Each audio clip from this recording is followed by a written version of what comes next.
Hello साथियों, आज applied chemistry के एक इम्पॉर्टेंट चैप्टर पर बात करने जा रहे हैं जिसका नाम है कोरोजन। कोरोजन माने होता है संक्षारण।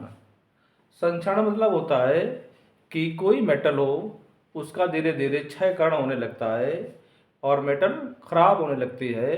उस क्रिया को हम कोरोजन कहते हैं। तो कोरोजन की परिभाषा देखना है, कितने प्रकार का कोरोजन होता है, कोरोजन का इफेक्ट क्या है, इस लेक्चर में आपको देखना है।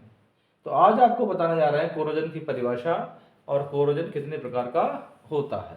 तो देखिए, ये परिभाषा लिखी हुई है कि किसी धातु के क्षयकरण का वह प्रोसेस, किसी धातु के क्षयकरण का वह प्रोसेस जो पर्यावरण के वायु जल की अपक्रिया द्वारा होता है और जो धातुओं को उनके सल्फाइड, कार्बोनेट, हाइड्रोक्साइड और आदि कंपाउंड में परिवर्तित कर देता है, कोरोजन कहलाता है। क्या परिभाषा हुई कि किसी धातु के क्षयकरण का वह प्रोसेस जो पर्यावरण के वायु जल की अभिक्रिया द्वारा होता है और जो धातुओं को उनके सल्फाइड, कार्बोनेट, हाइड्रोक्साइड आदि कंपाउंड में परिवर्तित कर देता है, कोरोजन कहलाता है। अब कोरोजन के एग्जाम्पल देखिए कौन कौन से हो सकते हैं। तो कोरोजन का एग्जाम्पल है जैसे लोहे पर जंग लगना, सबसे अच्छा एग्जाम्पल है कोरोजन का, क्योंकि लोहे पर जंग बहुत जल्दी लग जाती है। ठीक है, तो पहला एग्जाम्पल है कि लोहे पर जंग लगना, चांदी की चमक फीकी पड़ना, तांबे पर हरी परत जमना, शीशा धातु की चमक समाप्त होना, ये सब कोरोजन के एग्जाम्पल हैं।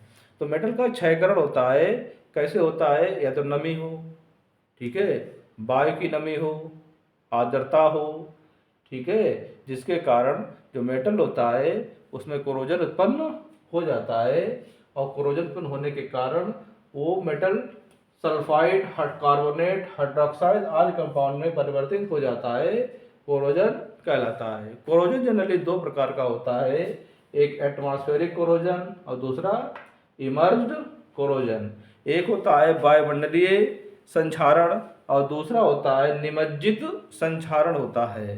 ठीक है भाई, आज के लेक्चर में हमने कोरोजन की परिभाषा बताई, ठीक है, और उसके टाइप्स बता दिए। एक एटमॉस्फेरिक कोरोजन होता है और इमर्ज्ड कोरोजन होता है।